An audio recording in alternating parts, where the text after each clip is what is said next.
What is happening, you beautiful bastards? Hi, Grizz. Hi, Jerry. This week we have a fun guest. She is, I think, a good person to talk to and learn from. You know what we're talking about? I mean, we kind of went all over the place. We're talking about happiness, addiction, drug therapy, many things. We get into a lot of drugs. Somehow we always go back to drugs. I don't know. Is it because we can't do it in our normal daily lives anymore? Yeah. I don't advocate drug use, but I do advocate legalizing. I do whatever you want. It's your body. I don't give a shit. Do drugs. We don't care. Whatever. Just listen to the show. Yeah, hopefully you guys enjoy this one. Welcome back, everyone, to another week of Beautiful Bastards. Jerry, what are we doing this week? This week, like most weeks, we're talking to our new friends. And this week, it's Kara Fernstrom from the Conquest of Bliss podcast. Howdy, howdy. How are you? I'm great. That's fantastic. We've actually, Andy, I don't think we've ever had anyone from her type of podcast on before, right? No, not particularly. I mean, it's kind of our theme. Yeah, it's kind of an interesting topic. Kara, what exactly is your podcast? So my show is about well-being and happiness. And so I speak with lay people. I never know what to say, lay persons. I speak with randos and experts about happiness and well-being. And so the experts help us to look at the tools from a higher level and sort of more zoomed out and theoretical. And then the lay people, who I am also a lay person, we sort of talk about how that actually plays out in real life, so that it's a mixture of theory and reality. That's pretty cool. I think And so this is the point of all of it is to basically make people have happier outlooks on life. The point of it is really to make the tools and resources that are available more accessible. So by understanding how the brain works or understanding the psychology of it, make it more accessible, because a large portion of my life, I didn't have access, either because people talked about it on a really high level and I just didn't understand what they were saying. Like there's so much foundational knowledge there. Or it just like you just couldn't find it. Like, Google, there's so much information on Google that it may as well be none sometimes when you're looking for information. That or you'll think you're dying. Yeah, that's why I don't go to WebMD anymore. I've had all kinds of things. Almost everything I look up, it's because I have cancer, until I go to the doctor and I realize there's nothing wrong with me. It was nice knowing you, Jerry. I'm sorry for your family. I, too, have had many kinds of cancer, according to WebMD. So I like the concept of the podcast. So what got you in that direction? Why'd you end up starting something like that? Oh, that's a big question. So short, but so big. It all started. Well, I started it a year ago, but really it started so I used to be a drug addict. I know the word addict. I used to be a drug addict, and then I got clean and I started getting introduced to these topics. And then I, did a whole bunch of other stuff that wasn't great. And then I got sick, so I was depressed. But I had so much interest in how the brain works and, the idea, the hope that one day I could be okay, right? Because I've been through suicidal ideation, suicide attempts, drug addiction, all sorts of things that really pointed to me never really being happy. And right. As I did this research, and it became I was talking to people a lot, and I found a lot of people would come to me for advice. And I don't have that much time. And so I posted on my Facebook, I said, should I do a blog, a vlog, or a podcast? And it was overwhelmingly podcast. And so I just started. So in the beginning, it seems like someone who just decided and started. And then I've gotten better over time. But the passion really just comes from my own experience and feeling it was so inaccessible, and then having a lot of people come to me and be like, oh, I've never heard of grounding techniques, or I didn't know that the brain worked that way, or all of these different things. And I realized that there just wasn't that much out there in a concentrated place. Well, I also like the idea because a lot of people who are in similar positions to you, either they don't want to go talk to a therapist or someone of the like, and it's a hard step to take, where a lot of them would probably be pretty willing to listen to a podcast and find out that there are other people with the same way of thinking or mentality, and that they can learn things on their own without having to talk to someone who's in a suit in a room that doesn't know them from a hole in the wall. Mhm. You know what I mean? Yeah, there's a lot of stigma and stuff around mental health. That's absolutely true. Thankfully, that's changing. But I know a lot of people who like there's this weird belief that going to a therapist or going to any kind of professional is like an admission of guilt almost. Mhm. Like and it's a really, really strange thing to me because I think like this is going to be a bold statement to make, but I think that we all have mental health problems. And I think that generally speaking, people who seek help, whether it's on their own or through professionals, are the less dangerous ones. To me, it's mental health, right? It's not Yeah, mental for illness sure. or anything like that. It's mental health. Mhm. So you can't show me someone in this world who's had no down life point in their life. You know what I mean? Everyone's had Absolutely. it. It's just how we cope with it. Some people cope with it better. Some people cope with it not so well. But it also depends on what the hell's happened to you. You know Mhm. what Oh I mean? yeah. Literally, everyone is different. How everyone perceives everything is different. If you see a car crash with 20 other people, guess what? You got 21 other opinions of what just happened. So, Yeah. like, we have to get out of the whole stigma that it's a bad thing and really start. Hopefully, I think we're taking the turn to where people start to understand that we're trying to help one another. Yeah, I was gonna agree too. And the comment about the car crash thing, I'm guessing you saw Brain Games. Such a good show, because they specifically demonstrate that concept, and that has a lot to do with like the filters through which we see the world. I recently had a neuroscientist on my show, and he was talking about how everything that you've experienced, everything you've been told, plays into how you experience any given moment. Right. And that's exactly it. So you see a car crash. Well, maybe you've seen a car crash before. So your brain fills in information from that or any number of things. And like you said, everybody copes. And there's so many like the thing that's really interesting about coping mechanisms is people like to label them as good or bad coping mechanisms. hmm And They're all good. well, in the sense that your brain is always doing the best that it knows how with the information and tools that it has at any given time. So like to me, a really good strategy is to just give it more information and tools, Mhm. right? Because like it's really easy to beat ourselves up. Like I used to cut, for example, like my arms and legs and stuff. And a really good example is like that's a really, really inarguably dangerous coping mechanism. Yeah. hmm But when I look back and it's like, that helped me to not, try and commit suicide, or it helped me to cope with things that could have been much, much worse. And so, of course, I want to replace that coping mechanism with something healthier, and I have.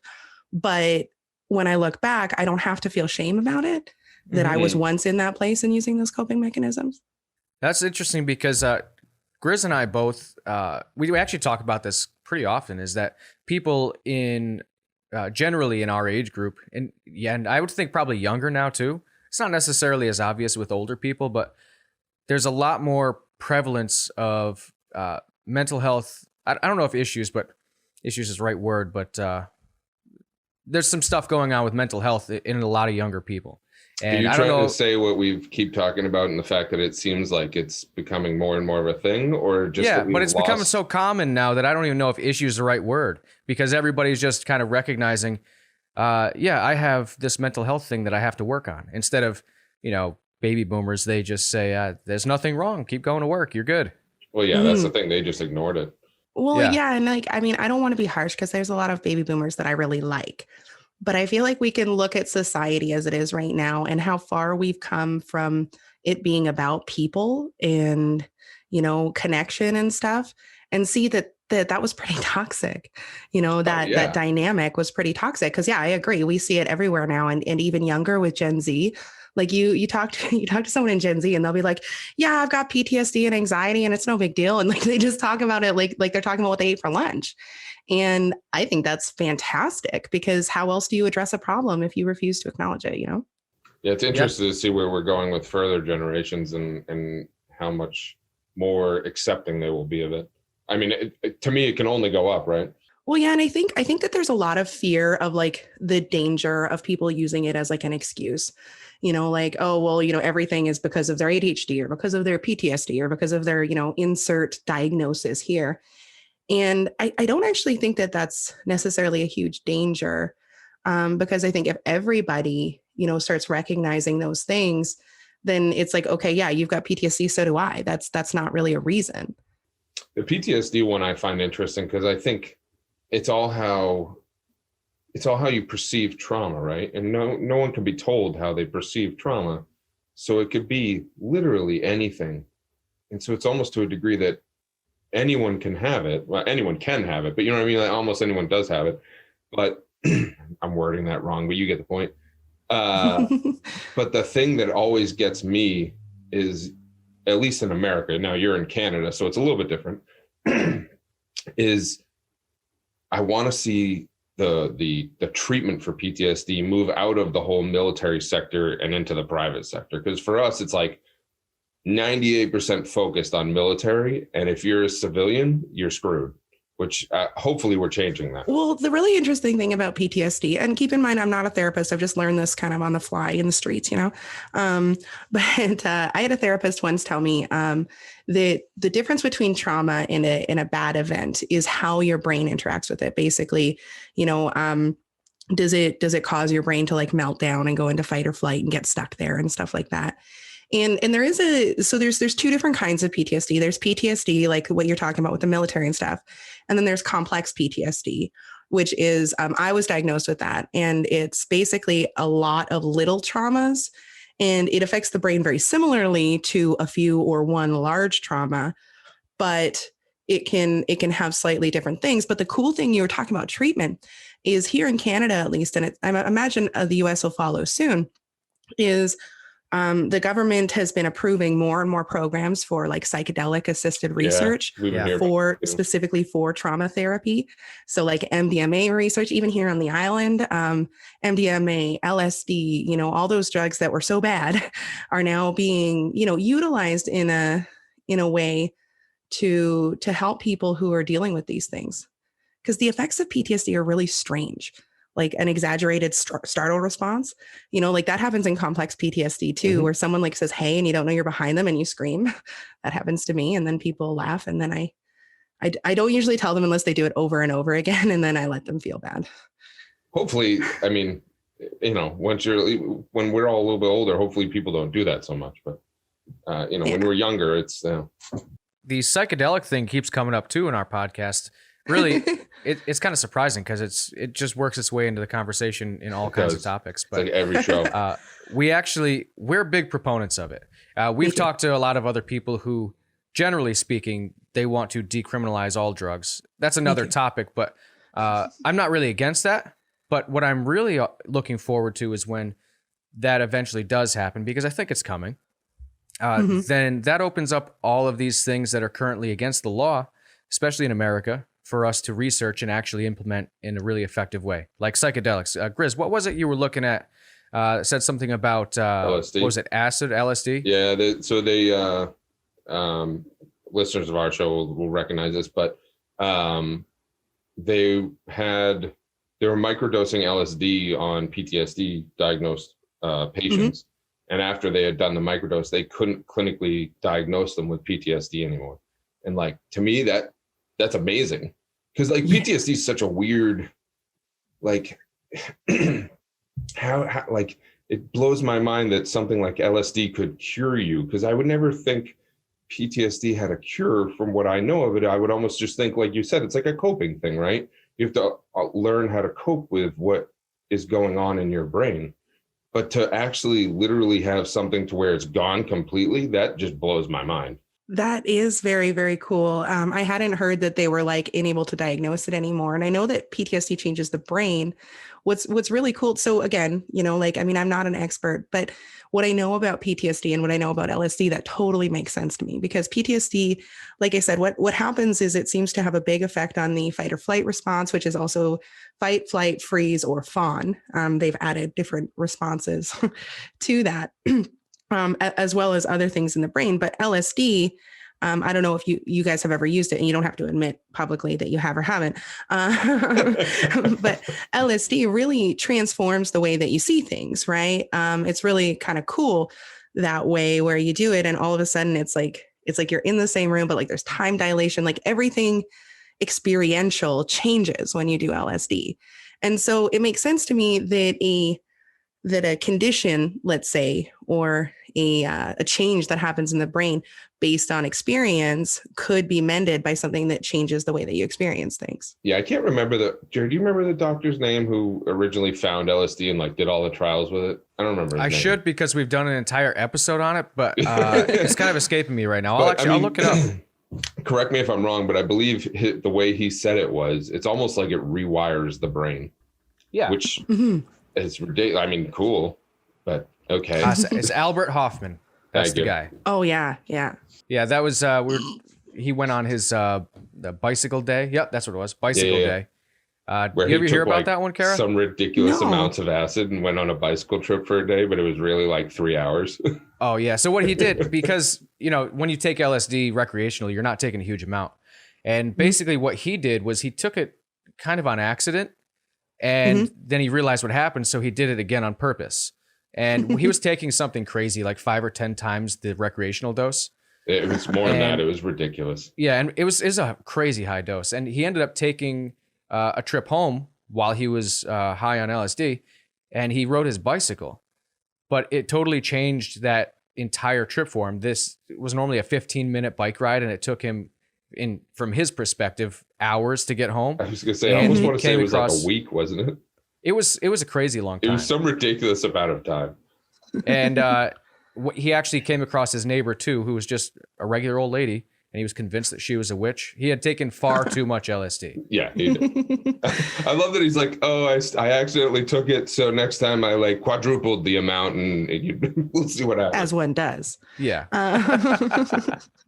I think that's really funny, and it's really to me like because I totally agree that I'd like to see education replace prohibition in general, but like with any tool, you can abuse it, and if you take too much, it's not going to be a good time. Yeah, that's kind of part of the case that Albert Hoffman made. He said basically whatever this was, I don't remember exactly his wording, but basically this is incredible, and it has a lot of potential for psychology, therapeutic uses. And I don't think he ever actually expected someone to just take it recreationally, because he said it was so powerful. He couldn't imagine someone doing this regularly and enjoying it. He was wrong. Did he know? Yeah, like it's funny because I've used psychedelics a lot more in the last couple of years. Always with like the attempt to do something therapeutic, but I've stopped doing that because I realized that without someone there with a plan, my plans just fall away. So I take it and I'm like, I'm going to journal, and I'm going to explore these things, and I'm going to meditate. And then I get high and I'm like, fuck that. Oh, sorry. I don't know if you're allowed to cuss. You're good. We are. Yeah, you're good. But, I do it constantly. I'm like, as soon as I take it, I'm like, no. And like my dad microdoses with mushrooms, and he's a boomer, which is always cool when you see boomers that are, Well, that's one of the things they're doing with mushrooms is they're microdosing to also work on different, mental health issues. They're doing it to boost productivity too. And I think it was in 2018, it really blew up in Silicon Valley. So over in California, all the tech startups, all these people wanted to be more productive, and Adderall wasn't doing it. So they started microdosing LSD and mushrooms, and it just skyrocketed their productivity and their happiness. Everybody was good. Well, yeah, mushrooms are notorious for helping with depression. I tried microdosing them and I did not enjoy it, but my dad, that's what he uses it for, is he uses it for depression. And it apparently makes a really, really big difference for people whose chemistry is right. But what's so interesting to me about a lot of these things, like a lot of people say that LSD is like, oh, it's a chemical drug. It technically is, but it's very, very similar to LSA. So like morning glory flowers, those bastards who will eat your bicycle if you leave your bicycle out for a year. They have LSA. And so like it's, I don't know. I mean, maybe I'm a hippie, but I think that we were meant to, not necessarily meant to, but like that we were built to handle these types of things and use them as medicine. And I think that a lot of the other beliefs around them have a lot more to do with propaganda than they do reality. Yeah, that makes a lot of sense. I mean, considering over the last couple of years, the advances they've had and discoveries they've had with all of these things that are currently outlawed. Yeah, if they work that well in our body, I guess it makes sense that we were kind of designed to work with it. Like we really evolved alongside all of it. Well, and I look at DMT, right? So DMT is like the mother of all psychedelics. Like everybody talks about seeing God when they Yeah. smoke it and stuff. And it's the active ingredient in ayahuasca, although there's other stuff. But ayahuasca and stuff, we create DMT in our bodies, like they say that we're flooded with it when we die. Like we have cannabinoid receptors. The more we study, the more we see that we're not as separate from this stuff as we think we are. Well, that's everything, right? The more we study, the more all of a sudden you have that light bulb come on. You're like, wait a minute, why are we avoiding all this? My thing with a lot of like the psychedelics and stuff is if you're in a bad place, it can make things worse. You know what I mean? So a lot of it, you have to have that, like when you hear of it medically, it's like it's a guided trip or a guided session, I think they call it. And that is my thing. Like, I wouldn't recommend anyone just being like, oh, I'm depressed. I don't want to be depressed. So I'm going to down like half an ounce of shrooms. I don't recommend this. Like, you know what I mean? You have to have someone there to help you with it. I totally agree. Although I will like warn people if people are thinking of doing it, therapy isn't a fun time, No. So like, even if you're guided, like you might still have a bad time, but it could be a productive bad time. Just like in the same way that sometimes, something bad happens and you just like need to cry. And I know you guys are manly men, so you probably do it alone in your bedrooms, but you need to cry and that helps you to process it and move forward. I think the same is true sometimes with psychedelics, but I agree. I'm not against recreational use, but I don't think that you're ever going to get the therapeutic benefits out of it if you're just doing it to party. Yeah, no. Well, I mean, I think it depends on the person. The interesting thing that came up on our show a few weeks ago is we had a guy on who had essentially cured himself of depression through lucid dreaming. That blew my mind. Yeah, Eric Fine. He was a good dude. Yeah, That's so dope. And like young. He was what, 13? Yeah, when he started, yeah. So Yeah. he was when he was a teenager, he had severe depression like a lot of teenage boys do. And it just happened that someone had introduced him to lucid dreaming and he really dove in deep and it helped him through his entire life. He's now a pretty successful guy. He's an author. He's doing good. And he used it for like all sorts of a manner of things, So he got through his depression. It helped him with that. He used it, he said, for like public speaking, just anything that he had to deal with that he didn't want to deal with. He'd learn how to cope with it through that first, and then he'd hit it in real life. He basically created like a sandbox version of his life. Which is like, that's so cool. Exactly. But it's like, I mean, I was, clueless to lucid dreaming, but at the same token, I would have never thought of that as a means, to help yourself. But it absolutely, I guess it is. Yeah, that's super cool. I mean, lucid dreaming, I have tried, but I guess maybe I'm just not committed enough. But like, I don't know how to make myself lucid dream. I've tried so hard for so many years. He has a guide. You got to check it out. Yeah, it's on our other episode. I don't remember what it was. I can't remember the name of his website, but he has.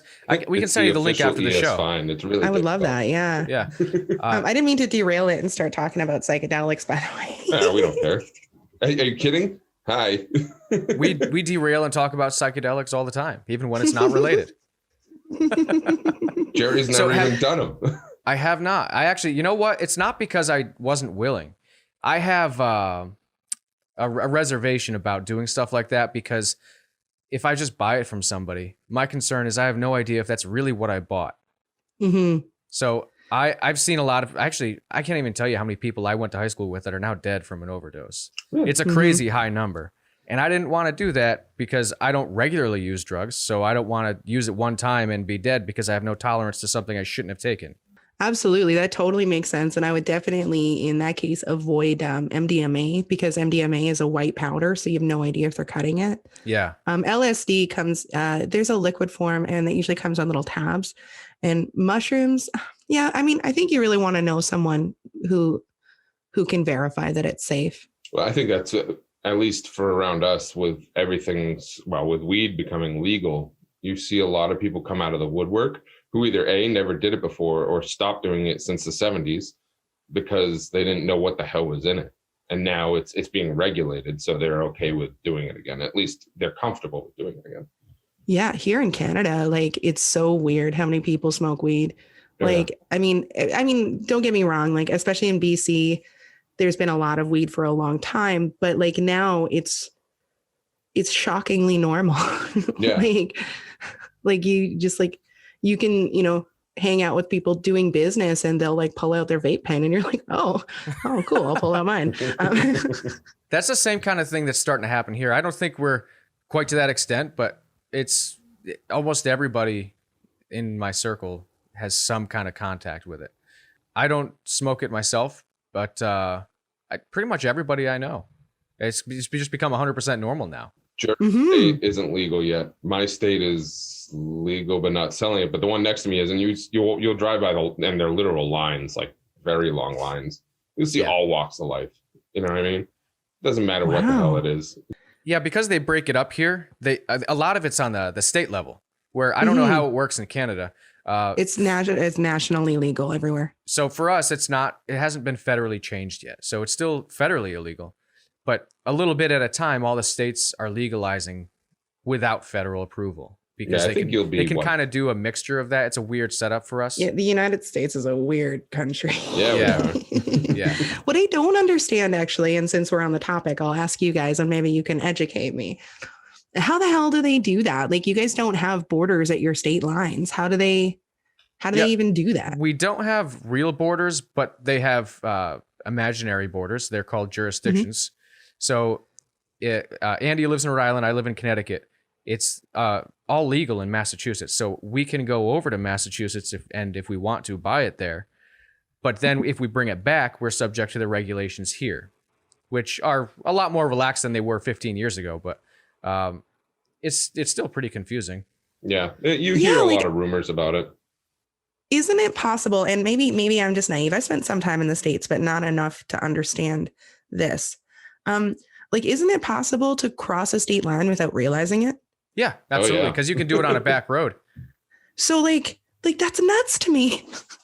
Like you're accidentally breaking the law. Well, I don't think it necessarily goes like that, because I've heard people who, in this instance, who had like weed, they bought it in mass, and they had, as long as you have it in the container from mass, like it's not that it's not broken seal, but that the fact that it's still in that container, it's somehow legal. The problem is they're still learning how to deal with all of it. It's not uniform. So it's actually even hard for us to keep up with what the regulations really are. Yeah.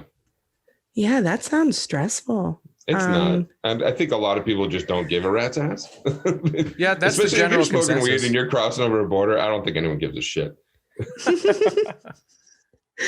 Well, yeah, I mean, here, like I said, it's legal federally. So like, I think one of the there's two really trippy things that happened once they legalized. I think they legalized in 2018.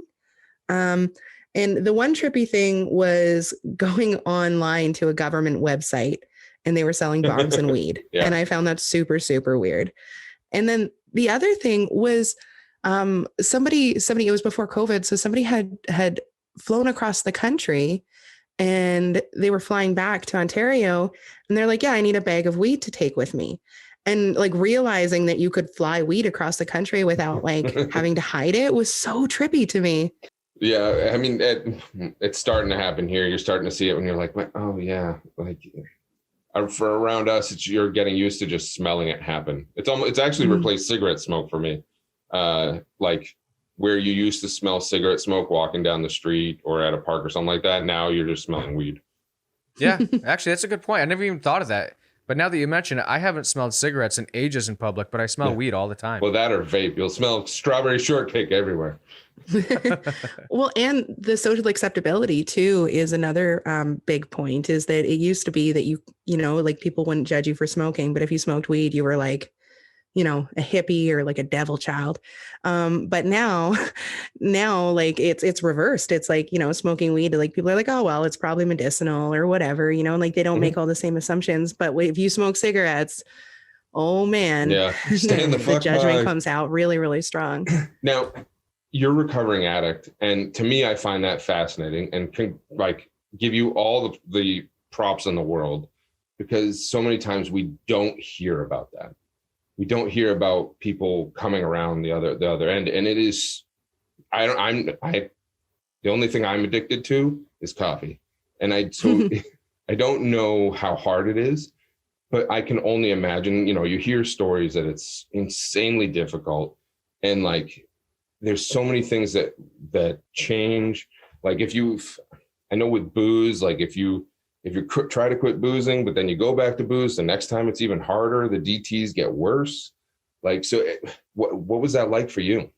Now that's a really interesting question, and you packed a lot of thoughts into it. So I'll try and answer as well as I can. So I have been clean off of crack and cocaine for 13 years. Awesome. And so it was a long time ago.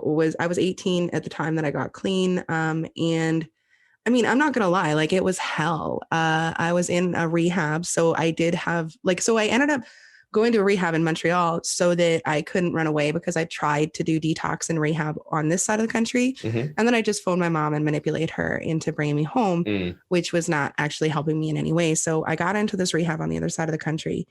And if I hadn't been locked away in a city I didn't know, that didn't speak the same language as me, a million miles away, I don't know if I would have been successful. But I didn't have, like crack and cocaine, I didn't have so many like physical like DTs and stuff like that. I didn't have so many physical issues as you would with like heroin or alcohol. But the emotional, like I think someone told me once that when you start doing drugs, like in an addiction sense, abusing drugs, that you stop emotionally maturing until you've quit. Now, I don't know if that's true, but I can speak to my own experience for sure. That seems true. So I started using drugs harder than weed when I was 14. And then when I was 18 is when I got clean. So I was just like, I had no life skills, despite my parents trying to teach us life skills and stuff. I had no life skills. And I just remember feeling really, really alone and afraid and mad, really, really angry. And I think that's really common with a lot of people who are addicted, is that you're angry at the universe and you're angry at yourself and you're angry at people for not, stopping you before it got bad or whatever. So like my experience with it, like the biggest thing that got me clean was structure. The place that I went to had a crazy amount of structure. Like we had to fold our corners of our beds into like the military style, super tight, bounce a quarter kind of thing. And like all of our clothes had to be folded in a very specific way. And like every second of our day was planned out. We weren't allowed to listen to music. We weren't allowed to wear makeup or jewelry, all this kind of stuff. And so I think that's what got me clean. And I don't know if that answered your question, but yeah, it does. Absolutely. Because it's really just your story, right? Because it's like everyone's is different, right? Everyone's story of how they get clean is different. And to me, they're all fascinating. And again, it takes a strength to come out of that. And it just, however people do it, like I give them props, because a lot of people don't. Well, yeah. And like you said, I mean, both of you have mentioned now, like a lot of people don't get out of it. I've lost a lot of people to drugs. And so that's one of the things that's like, it's kind of this weird dichotomy that I promote, anti-prohibitionism while, like having lost a lot of people, like a girlfriend of mine from when I was young overdosed on heroin in my brother's bathroom. So like it's been pretty serious at different points. And I think I count myself really lucky. And I generally I don't like saying this publicly because I know it helps a lot of people, but I'm not super into the whole AA system. That's not the program that I use to get clean. And the basic reason for that is that I think that treating it like it's a problem forever isn't useful for me. Like when someone says recovering addict, I kind of think of myself as someone who used to be an addict. Rather than someone who's forever recovering for two reasons. Number one is I don't like identifying with something that's no longer a part of my life. and it hasn't been a part of my life for a long time. Even when I've used drugs, not crack or cocaine, those ones I've not touched, but even when I've used drugs since I got clean from crack and cocaine, it's never been anything like it was when I was in my addiction. It's never been similar dynamics. I've never been, cheating anyone for it or desperate for more or anything like that. And and I forgot what the other fold was in my twofold reasons. So there we go. Well, you also probably have matured since then, right? And so to me, like, yeah, I'm for legalization of drugs, but at the same time, I understand that what's going to come with that is there's going to be a wave of bad, because it's just inevitable. And once we crest over that, you're going to lose all these people that are like, oh, it's not illegal now, I really don't care about it. And like they're the either novelty. not, yeah, exactly. And so look at Portugal.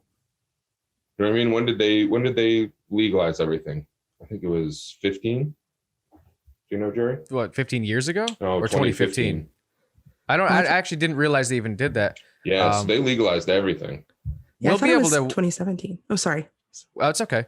Now we'll be able to watch that kind of unfold in real time here in America because what was it, Oregon, that decriminalized all drugs? Yeah. Yep. I mean, that's right down the street from you. We'll see. Yeah. I'm interested to see where that'll go, but that's just one state. Oh, damn. It was all the way down in 2001. I have some thoughts on, I don't agree that it's going to necessarily come with a wave of bad, or that it does. I don't believe that it has to. I think that it'll depend very much on how it's done. I think that just decriminalizing it is a terrible idea. I think it needs to be paired with proper education on the functions of drugs as well as the risks, and when and how it's appropriate to use, maximum dosages, how to make sure it's safe, like Jerry was talking about. Like if they just decriminalize it and then everybody has a heyday, then yeah, that's super, super dangerous and not a good time.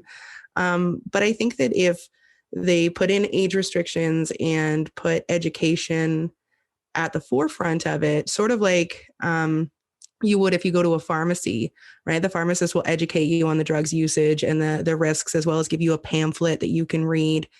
I think that if they did that instead, that would mitigate a lot of the risk. I think that we might see people who are already actively abusing drugs have issues, but I don't think we would see a lot more issues with addiction, kind of in the same, I mean, maybe some like alcohol. Well, that's where I think you'd see the wave, is the people who are already abusing it would all of a sudden spike, and then it'll roll down again.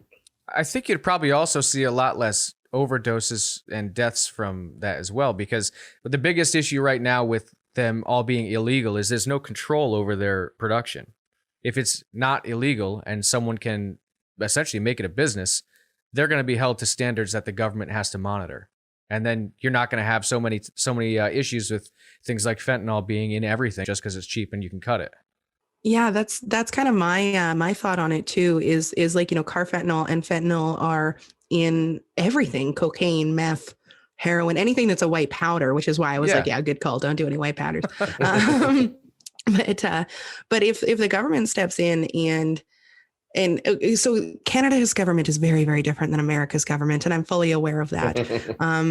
But if it's regulated and the black market sort of gets pushed out for through businesses or the government or whatever who are regulating it, I don't think that we're going to see as many deaths. I think that, if I were a heroin addict and I could choose between getting something off the street that I have to wait for someone, and, who knows if they're going to start shit with me, and who knows if they're even going to show up because they don't give a fuck about me, or I could go into a store and buy something that I know isn't going to kill me, I'm going to take the second option every time. Let's wind it back a little bit. We were talking about drugs as therapy, which is kind of how we got here. Mm-hmm. Have you actually been in like an actual therapy setting with it? Or is this just something that you've learned about by talking to people that this is kind of something that they've been researching? So I have, I've not done it officially, unfortunately. I would like to, but I'm waiting for it to be more open here. I have like I said earlier, I've tried and then, immediately to try to like do it sort of structured and in a way that would be therapeutic and just given up on that because it just doesn't work. So you really do need someone to be like a guide, I think, or at least I do. I think everyone I do does. personally.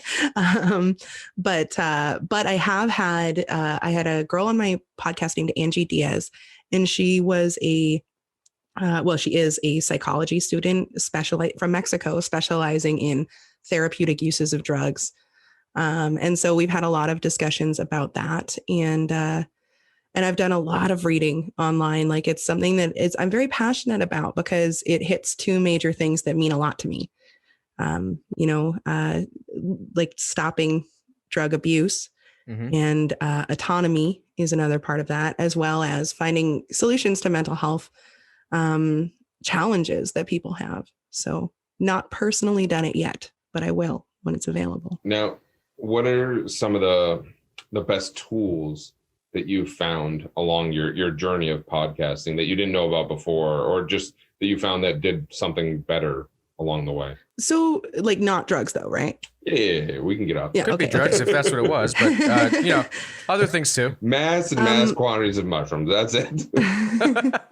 Well, so for me, like as far as tools that I had not come across or thought of, one of my favorites, it's a really interesting thing, is it's sort of like the lucid dreaming thing, actually, is basically create a stage to explore yourself. So how I came across this was I had an actor on, and then I had an author on, and then I had a D&D player on. She was also a podcaster, but she happened to be a D&D player. Mm-hmm. And they all talked about how putting themselves in the role of someone that wasn't them made them feel safe in exploring other ways of thinking and different ideologies that they wouldn't necessarily subscribe to themselves, or that they were afraid to subscribe to, and, allow them to explore their dark side, as well as, helping them to empathize with people. And that was something that had never occurred to me until it was the third interview. And I was like, holy shit, you're the third person to talk about this concept. And then some other tools that are really helpful for me. So I have anxiety, generalized anxiety disorder. And so I don't know how much experience you guys have with anxiety, but one of the things that can happen is your emotions get really, really big, really, really fast, right? Mm-hmm. You get triggered, and then all of a sudden you're like unable to think clearly and stuff like that. And so one of the things that's really, really helpful for me is grounding techniques. So one of those called the 5, 4, 3, 2, 1 technique. And it's super, super simple. You're in your big emotions, and you look around for 5 things that you can see, 4 things that you can hear, 3 things that you can feel with your body physically, and then 2 things you can smell. And then you just put a name to whatever your mouth tastes like. Cause I mean, me personally, I can never figure out, quite what that taste is. I'm like, oh, it tastes like Red Bull. But by moving your brain into observation of sensory input, that takes down that heavy emotion and gives you the clarity to like move through whatever the next step is. So that's a tool that I've found immensely helpful and have talked about a lot on my show. Or maybe not a lot, maybe a medium amount, but, and the other big thing that, a lot of people have said that they found helpful is just understanding how perception and reality work. How, like we were talking about earlier, those filters that we put on everything that we see, and really just kind of exploring that concept and getting to know it allows you to, in a practical sense, maybe not in a real sense, like, if you're really big objective reality kind of person, but in a practical sense, allows you to manipulate your reality to be whatever you want it to be. Like if you say redefine success, right? Like, so for a lot of people, success means, like for a podcast, it means having a lot of viewers and having a lot of feedback that it's really, really good. And it's like, that's great, but that you don't have any control over that. So you can privately in your mind redefine success as putting out shows every week, or something that you do have control over. And it gives you a sense of control in your life and allows you to, like I said, manipulate your reality. And before you know it, the reality that only exists in your head starts to exist in the real world. And that's a super, super cool tool. Yeah, we've actually, again, this is something that's come up a couple of times too now. A lot of this stuff that we're talking about, it's like, I guess in our circles, they're pretty common, but there's a lot of people that just don't know about it. And this whole idea of thinking about reality in the way that you want to perceive it can really change a lot of people's lives. Because if you're, as we've discussed, Grizz, if you're thinking about everything in a negative light, your life is going to be shitty because everything that you see will be negative. Grizz and I are very positive people. Everything that happens to me is pretty good. Even when it's not going well, I'm still pretty happy with it. And it's all because of the way that we frame our thoughts and how we're thinking about the reality that we're living in. So it's not really a metaphysical way. It's not like, pseudoscience, I guess. So it is based in science. It's not some voodoo stuff. Well, yeah. And I was going to say a lot of this woo-woo metaphysical stuff, I think that it's a disservice that people do talk about it like as a spiritual thing when it is science-based. Because like not only do you have, when you think about things more positively, not only do you have a better experience, but you're priming your brain to be more likely to see opportunities for greater growth and positivity. It's like manifestation. People talk about manifestation, like the universe is going to give you everything you want. And it's like, or, your brain doesn't like it. You have to, it filters things in and out basically at random based on your experience. Right. But if you show it and teach it what to filter in and out, you're going to see the opportunities to make, quote unquote, your dreams come true. So if you're someone who's like, oh, I really wish I could write a book, and you manifest, quote unquote, writing a book, that the way that what's actually happening is you're looking now for opportunities to write a book. It's not that those opportunities wouldn't exist if you didn't manifest it. You just wouldn't see them. Yeah. Oh, absolutely. Especially if you're headed down that wrong path. But I mean, perfect example for what you're saying. Neither Jerry nor myself are very spiritual people, like at all. We're very, very grounded in a sense. We're science-based, but we also realize that if you keep a positive outlook on life, it's going to be positive back. And just, treat people with respect. They're going to treat you with respect and vice versa. Yeah. I think it was probably like from 2000 to maybe 2012, things in like social media and media in general, I guess, was super like heavily spiritual, not necessarily religious, but into like spiritual, like ghosts and stuff like that. And so we ended up in a situation where anytime someone talks about this whole manifest your reality thing, they think, if I think about winning the lottery a lot, I'll win it. It's not what we're talking about. Damn it. We're talking about actually deciding how your life goes and how you perceive it. Yeah. And I mean, that's a really good example. That's a really good example. So if you want to okay, I think about winning the lottery a lot. I mean, you are increasing your chances of winning the lottery by buying a ticket. So that's like, one thing that's like a practical use of that. But if you're looking at, I want to have enough money to not be worried, maybe it's the lottery. It's not, it's not impossible. People do win. But if you're opening yourself up, like your goal is prosperity, then when someone comes by with a job that sounds really, really hard, but pays really, really big money, you're not going to dismiss it right away. You're going to go, oh, hey, maybe that's my opportunity. Yeah. So super cool. It's one of my favorite topics. Yeah, actually, we not necessarily to this like focused extent, but I preach about framing all the time, not just in terms of your own life, but when Grizz and I are talking about wanting to change somebody's mind or get someone to basically realize the truth of a situation, like conspiracy theorists. You can't change someone's mind by just shoving it down their throat. You have to frame it in an acceptable way. And it's all kind of related. Well, I mean, yeah, and I always call it lenses, but that's exactly it. Is you have to demonstrate to someone that the truth isn't necessarily what they think, and sort of slowly bring them to your side by demonstrating ways that it's not, instead of trying to force them in, a square peg into a round hole. Yeah, on that, we've learned through the show, if I just tell you, oh, just calm down, that's not going to help you. It's like telling a smoker to quit smoking, right? If anything, they're going to light up another butt. You have to kind of just show them the way without looking like you're trying to show them the way. Which for people who are trying to help people, that's really difficult. And I trust me, all of you out there who are listening, I understand where you're at, and just keep at it. Yeah, I'm a big believer in passive conversion. I was raised in an environment where active conversion was a really big thing. And then, was part of an MLM at one point, which again, active conversion, you have to kind of force people into your viewpoint. And yeah, I mean, it's not only not effective, but it makes everybody tired. It makes the people you're converting tired, and it makes you tired. So were you raised in like a religious household? Yes. Yes. I don't know much about Canada or their culture. So is that like super religious, kind of like our Midwest?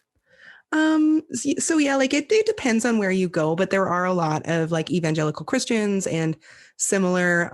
But we also have a lot of, Sikh temples and Oh yeah. other stuff as well. Jewish temples, things like that. I don't know if that's the right word for it. Synagogue. Synagogue. Same thing. They know what we're talking about. In different places, but there is a lot of religion. And I grew up in a really small town, like 3,000 to 5,000 people, and it was 2 hours to the next town. And we had a church there that my parents were really active in from the time I was 3 months old until I was 14-ish. Do you think that had kind of any kind of like effect on the path that you went down as a teenager? I know that that can be an issue for a lot of people. Yeah, absolutely. There was an enormous amount of pressures put on me. And more to the point, though, there was a lot of division in my house because of the sexism, I guess is the right word, where like women had a very specific role, men had a very specific role. And I was the only girl. And my mom was at the time, deeply brainwashed. So I was just kind of this wild child, independent, young woman. And so but that didn't it's funny because at the time it didn't really impact me. But when things started to blow up is when that impact really started to become problematic. Right. Like as I got older, because when I was, younger than 12, I was very meek and mild. And I mean, I still talked a lot, but I was very meek and mild and sweet little church girl. And then when I started getting bullied and I started to sort of not feel that love and grace that they talk about so much in the church, everything started to unravel. And I had all of these really fucked up views in my head. And like, I believed that I only existed to like serve men and all these really weird feelings. And then one of the really big catalysts for the path that I took was my parents sent me to Missouri. It's a really long story, but they sent me to go live with these people that they met on the internet in Missouri, who, by the way, now I know are fantastic people, but at the time it was kind of harsh. And a lot of the reason that they sent me there was because I was a girl, right? And because my brothers were doing the same shit that I was, and they weren't as worried about them, and my parents did the best that they could with the tools that they had, like we all do. But so yeah, that early church thing really, really played in deeply to the path that I took. I mean, that's the one we see down here a lot. You'll see people like hardcore Catholics, not all the time, but a lot of the time, you'll see them buck. When they get out of the house, they buck hard and go a complete opposite direction. At least that's what I've seen in my life. Well, and one of the things that really sucked too was that like I have a very complicated belief spiritually, but I spent probably the better part of a decade like actively hating anything to do with any religion or any kind of spirituality in any way. I thought that it was all evil and all bad. And it took me a really long time to recover. And the thing that sucks about that really was that included other people who were spiritual that I just didn't want anything to do with. As soon as they bring it up, you're already turned off. Yeah, I was like, oh, okay, bye. That's why Jerry and I just created our own religion. Yes. We believe in Keanu Reeves. That's all. Oh, I don't think that's new. Our Lord and It's Savior, not, Keanu we Reeves. made our own. I do love Keanu Reeves. See, everyone one does. day to get That's to talk to why him. we used him as a deity. That's right. Actually, earlier today, your background was not me riding a bear with Putin's body. It was Keanu Reeves. Oh, that's you riding a bear on Putin's body? Yeah, it's my head on Putin. There it is. Oh, that's so good. For praise Kiana. But yeah, like I said, it played in a lot of really weird little ways. Also to my morality, which was really confusing, because one thing that I found was the very kind of all or nothing, if you're good or you're bad. Yeah. Yeah. And it's like, okay, well, if I'm bad, I may as well be super bad because, because A, God will forgive me anyways if there is a God. Yeah. and B, if I'm going to be labeled as bad, I may as well just be bad. Well, I think that a lot of people with religion nowadays, they have problem with that stamped in steel. You know what I mean? You're either with us or you're against us.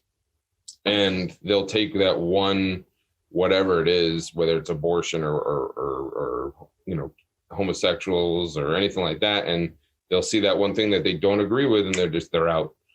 Mm-hmm. And then on the other side, they're just following it stamped in steel. And a lot of it is good stuff that I think most people can agree with. And just some of it is stuff that the rest of us have a hard time being like, yeah, I'm not going to fall in line with that. And so we buck and we move away from it. Yeah, I can see how a lot of people that especially come from that type of lifestyle who don't really fit that mold, they can have a serious problem, because I know a lot of people, like most people probably do, who are really heavily religious, and they'll say really weird things. Well, like I have gay friends, and sometimes these religious people, I've met them, and they'll say things like, "They were so nice. It's too bad they're going to hell."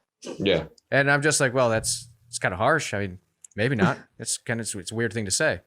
So I can see how that would lead to a lot of emotional problems later on in your life if that's how you were raised. Well, and that's actually something that I didn't include. But so when I'm bisexual, and when I was young, when I started having interest in boys, which was really early, I also started having interest in girls, and it was well before sexuality, but just like a romantic interest, crushes, and I told, and I'd never heard of gaydom, never heard of homosexuality, and so when I said something to my family, they were like, no, no, that's not. That's I was going to say, true. for a religious family, good God, they must have had a heart attack. So they were like, nah. And I mean, my parents aren't religious anymore, really. Like my mom, whatever, it's a whole thing. But yeah, they were just kind of straight up no. And then, so at that time, that was really hurtful. And I agree. There's so many good things, in Christianity or any religion. And then there's a whole bunch of arbitrary rules that are read into that don't even necessarily line up with the holy books. And it has more to do with what the preacher says than what the Bible says. Well, that's a big thing with being gay in the Bible.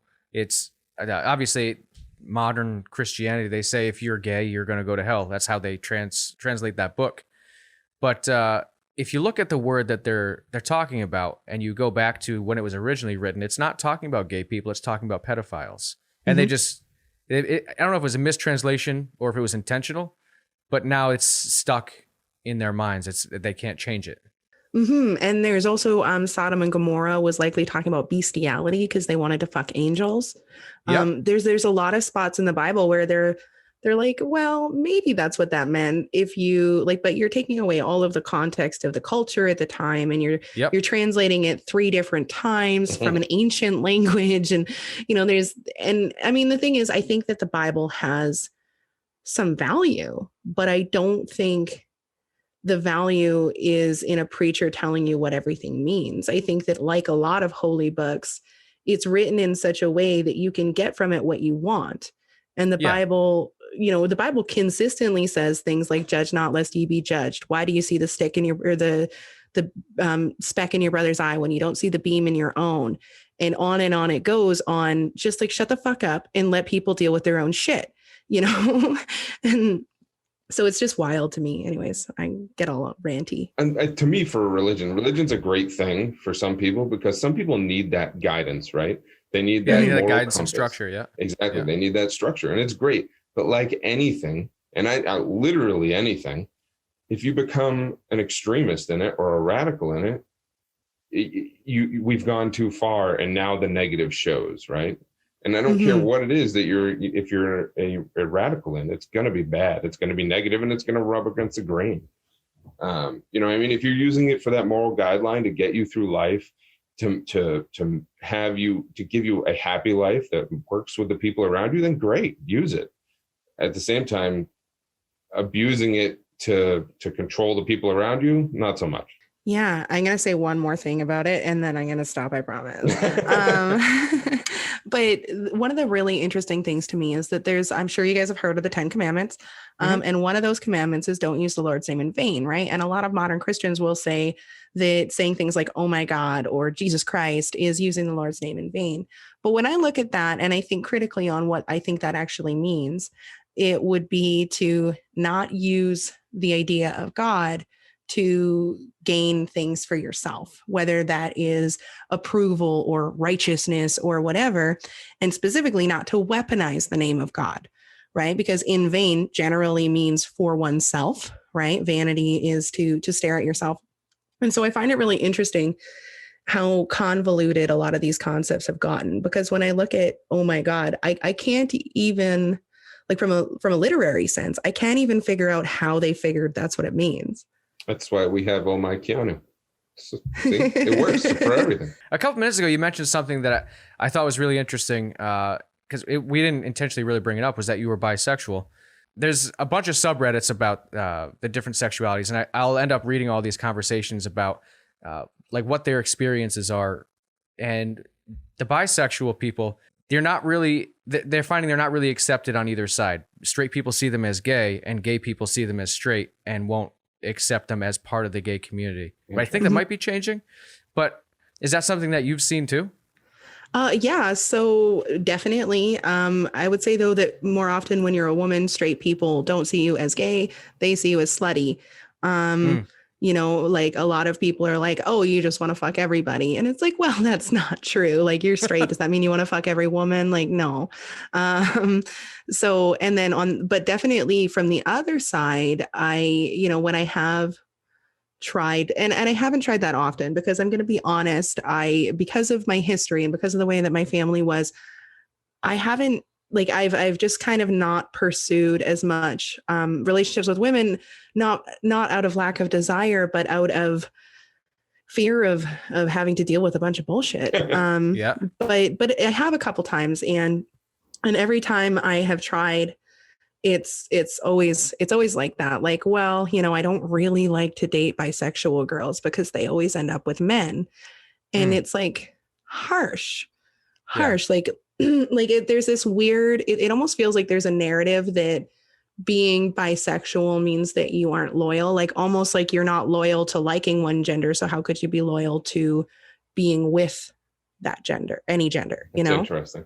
That was a weird thing that I saw too, because a lot of women will go to these groups and be like, my husband just told me he's bisexual, so I think I'm going to let him date men. And my thought was that I mentioned this in the group. I was like, that doesn't really make a lot of sense, because like for myself, I'm straight and my wife is straight. But if I decided that I liked other women, she's not going to say you can go ahead and try it because you haven't had sex with them yet. Yeah. Yeah, like it's such a strange thing, and nobody seems to understand that it's really not different than being straight or being gay. It's just who you're attracted to, and it's really that simple. That's the only difference, is that I'm attracted to the pool of people I'm attracted to is larger, but I'm probably attracted to the same number of people as any straight or gay person. And I do find that really strange. Like, I mean, I suppose if they were already okay with opening up a marriage or relationship to other sexual experiences, that might make sense. But to like straight up be like, well, he needs to explore it, that's super, super strange. Because if you're monogamous, you're monogamous. I do have to say what I find interesting. If anyone's listening to the show, they know we don't care what people do with their sexual life or romantic life or anything like that. And my mother-in-law is a lesbian, and so it's normal in my life. And areas around me, there's a big homosexual and lesbian, I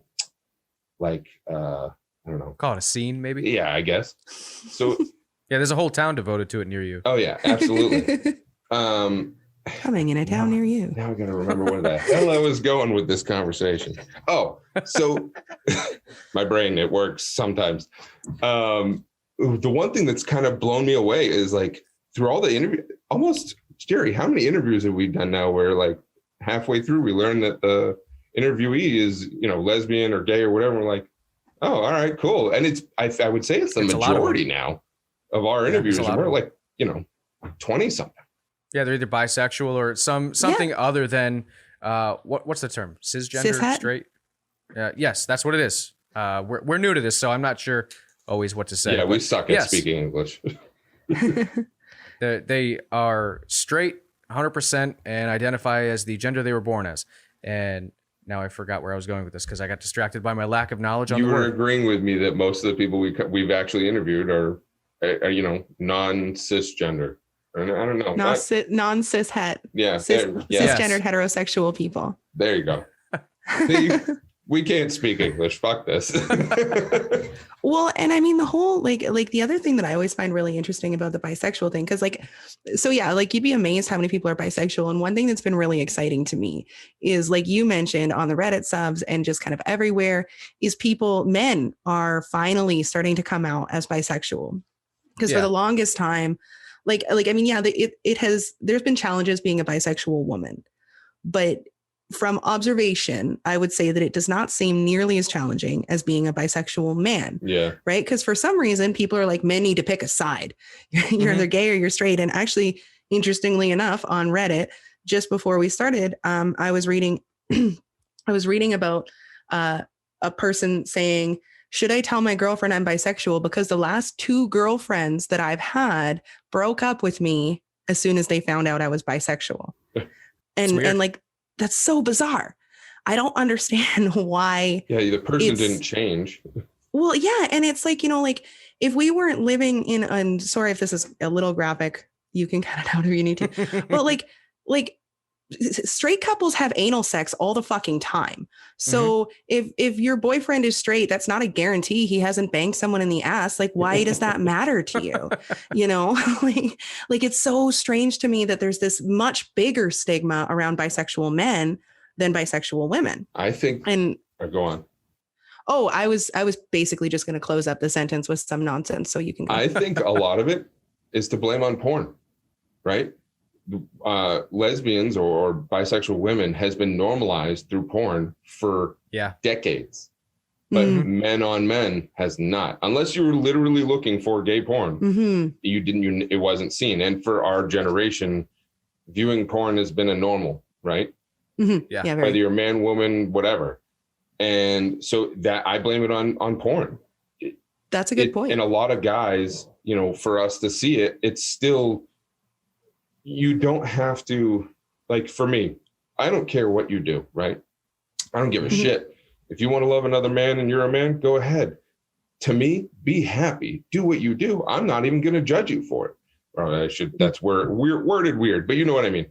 But at the same token, if I was to see porn and I was to see 2 dudes, my brain goes, and like, it doesn't feel right. But I don't care that they're doing it. And that's the way it should be. We shouldn't be judging people for what they're doing behind closed doors in their own lives. Are they happy? Good. Let them be happy.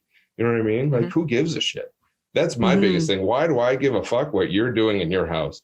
Unless you're hurting people, I don't care. I totally agree. I think, I don't have the same reaction, I don't think. But that's probably just because, I don't know. I like booty. I like dick, like whatever.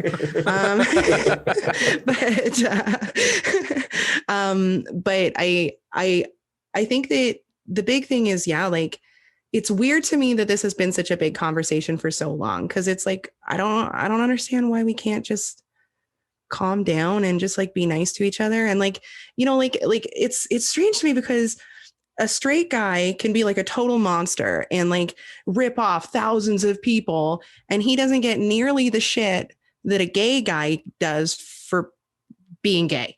So strange. Although, I mean, we've talked about this before as well. I feel for our generation, we've gotten to watch it go from as bad as it gets, almost as bad as it gets, pretty bad, to around us, it's completely accepted. Like Mhm. it's, you don't even blink an eye. It doesn't even matter. You know what I mean? Like to me, so we have P-Town right across the border, which is known to be like almost a completely gay town, right? That's where a lot of people move. Is that Pittsburgh? No, it's Massachusetts. It's What's Provincetown, it actually called? Massachusetts. It's Okay. literally Oh. at the very tip of the hook of the arm, Mhm. which was probably for a reason when it started. They probably wanted to get as far away from people as possible. But you can go through there, and you're the oddity now, right? Or I am, for being straight. It's like no one gives a shit. But if you're even if you're around town, around where I am now, no one cares. No one gives a shit. So it's become normal around us. Now I guarantee other parts of the country, it's not at all, and they're still being shunned, which that's awful. Guess what? Move to Massachusetts. No one cares. Yeah. Yeah, and I'd like to see more of that, and I think we will. I think we will too. I think it's spreading, and I think you're starting to see it, and people are starting. Again, our generation is realizing that no one cares. Well, it's kind of the same for really everything that we kind of touched on today. Is all these things that used to make you an outcast and ostracized for having either differences or problems. It's all recognized today as they're not really that different. They were just quiet about it before, so now it's acceptable to talk about everything that was taboo before. Mm-hmm. Well, and I think that's one thing that's been really cool about, just sort of circling back to what we were talking about in the beginning. One of the things that's been really cool about my show is that I've felt a lot of times like really, really vulnerable about talking about a certain topic. Yeah. And especially in the beginning. And then I get feedback from, sometimes like a, 70-year-old German man or like hippies or whatever. And nobody has a problem with it. No. And I'm just like, huh, and I think one of the things that I tend to get more affected by is like the internet is much louder than real life. Yeah. It's on megaphone. Yeah. Like people, like if people have a problem, like different communities battling it out or whatever, right? Like X community is fighting with X community. You see it in the news all the time, and you can see tons of evidence of it online. But if you talk to members of those communities in real life, like maybe 1% feel those extreme views, and the rest of them are like, I just want to live my life, Yes. regardless of which side they're on. Squeaky wheel gets the grease. This is why we advocate dumping social media. Although it's just an ironic thing to say, since we rely on social media to get people to listen to the show. Yeah, absolutely. That's one battle I've had a lot too, is social media or not social media. But I think it's a good and a bad, right? That's where I think podcasts are good, because you can have these communities, which are usually a positive community. Now, you could also have a community that's a negative one, and, who am I to judge? But that's going to be a totally different question. But for someone like you, with what you're doing, as you grow and get bigger, you're going to see your community start helping the new people who are coming into the community, and you get to have these conversations that you're not going to have anywhere else, and it's going to help people, and that's an awesome thing in my mind. Yeah, it's very rewarding to get to have conversations that are vulnerable and about positive things, because I think what you were talking about was a little bit about the risk of the echo chamber. Yeah. Yeah. And We advocate against that because we can see plain as day now the ramifications of what happens when you put yourself in that situation and you're not willing to step outside of that. Yeah, well, it just comes down to like, our biases and our filters and everything like that. And you can prove anything on the internet, regardless how ridiculous it is. If you're using anecdotal evidence, anything. Well, I think that's a pretty solid place to wrap up the conversation. I think I learned a lot of cool shit here. Grizz, how about you? I always learn shit, man. I just enjoy talking to people. Well, Kara, I had a great time talking to you today. I know so did Grizz. So before we go our separate ways, can you tell our audience where to find you? Yeah, so it's the Conquest of Bliss. So it's available on Spotify and Google and Amazon and all of those cool places. Wherever you listen to podcasts, wherever your podcasts are found. It's theconquestofbliss.com is my website, or you can just go to Linktree. So it's linktr.ee/theconquestofbliss. and you can find anything you want there. And I've got an exciting new show coming up that hopefully these lovely gentlemen will be able to join me on. We'll see if we can make it work. And it's called The Conquest of Fun. And so it's going to be a 15-minute live show on Facebook, and then I'll be uploading it to YouTube. And it'll just be a trivia show where they compete for sweet homemade merch. And we'll see, we'll see which of these fellas is the most trivial. Who knows the most useless information? Oh, that's gonna be a tough battle. We know so much shit that we don't need to know. Dumb crap. Well, thanks for being on the show, Kara. Listeners, go check her out. She's got some good stuff going on. Thank you so much for having me. Well, that was an interesting episode. Hopefully you guys enjoyed it. Jerry, go fuck yourself. Oh, thanks. That episode was kind of heavier than I thought it would be, but light at the same time. Thank you again for listening to Beautiful Bastards Podcast. Please take a few minutes to give us a rating on iTunes. It's a major part of what keeps this wildfire burning. And it helps us keep the lights on so we can keep bringing you new content. Remember, you can listen to us on Spotify, Apple Podcasts, Google Podcasts, our website, and anywhere else you stream your content from. If you enjoy the show, you can find all our links at linktree/beautifulbastards. Or you can check out our website, beautifulbastardspodcast.com. And now on YouTube. Don't forget to smash that like button. You come at the king, best not miss. Too many people spend money they haven't earned to buy things they don't want, to impress people they don't like.